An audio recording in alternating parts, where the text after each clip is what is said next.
આકાશવાણી અમદાવાદ વડોદરા. હવે પ્રસ્તુત છે સમાચાર સમીક્ષા.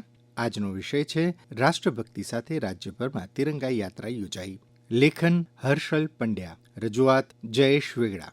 ઘર ઘર તિરંગા, હર ઘર તિરંગા, ઘર ઘર તિરંગા, રથ ઘર તિરંગા.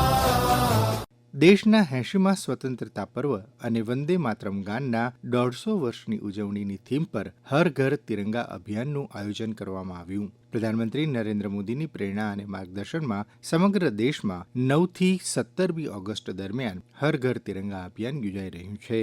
આ આયોજનના ભાગરૂપે દેશની સાથે સાથે રાજ્યભરમાં અદમ્ય ઉત્સાહ અને દેશભક્તિ સાથે તિરંગા યાત્રા યોજાઈ રહી છે.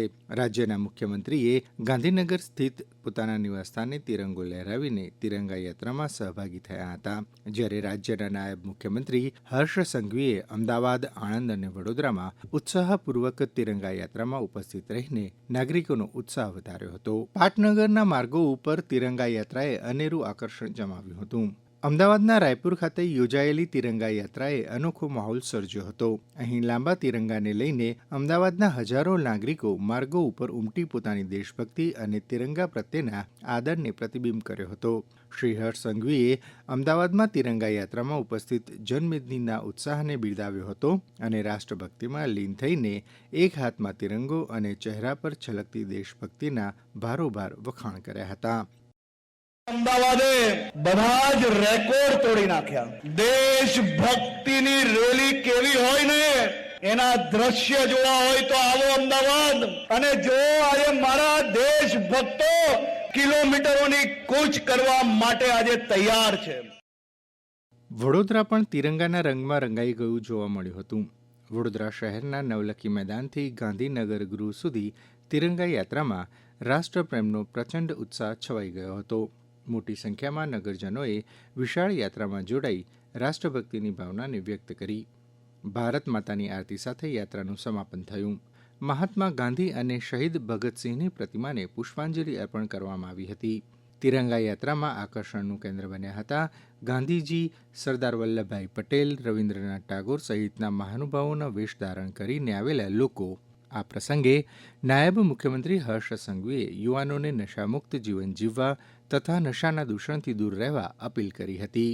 તિરંગા યાત્રામાં સહભાગી થયેલા દિવ્યાંગો, બાળકોને તેઓ સ્નેહપૂર્વક મળ્યા હતા. ઉપરાંત દેશભક્તિના રંગ સાથે આણંદ તિરંગામય બન્યું હતું. આણંદ વિદ્યાનગર માર્ગ પર રાષ્ટ્રપ્રેમ સાથે 10,000થી વધુ નગરજનો તિરંગા યાત્રામાં ઉત્સાહભેર જોડાયા. તિરંગા યાત્રામાં ઘોડેસવાર પોલીસ, બાઇક સવાર પોલીસ, હોમગાર્ડ્સ, TRB જવાનો, NCCના કેડેટ્સ, વિદ્યાર્થીઓ, પદાધિકારીઓ, અધિકારીઓ અને નગરજનો મોટી સંખ્યામાં જોડાયા હતા. નવા બનેલા ઉત્તર ગુજરાતના વાવ થરાદ જિલ્લામાં પણ અનેકો માહોલ સર્જાયો હતો.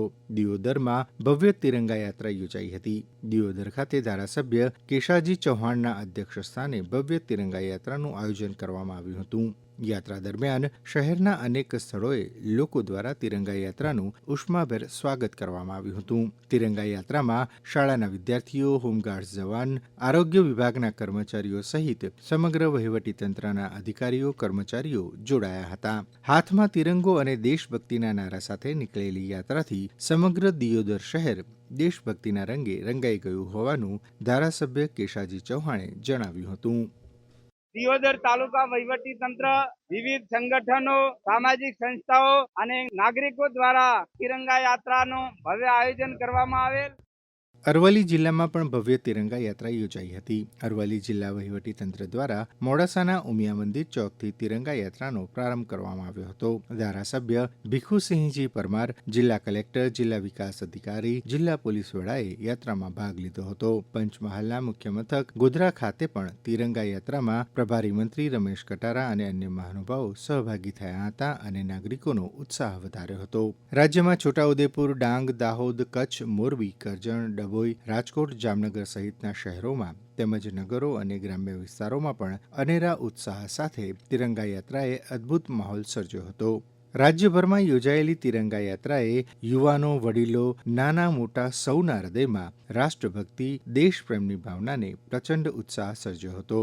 ઘર ઘર તિરંગા, હર ઘર तिरंगा, घर घर तिरंगा, रथ घर तिरंगा। હમણાં જ આપ સાંભળી રહ્યા હતા સમાચાર સમીક્ષા. આજનો વિષય હતો રાષ્ટ્રભક્તિ સાથે રાજ્યભરમાં તિરંગા યાત્રા યોજાઈ. લેખક હર્ષલ પંડ્યા, રજૂઆત જયેશ વેગડા.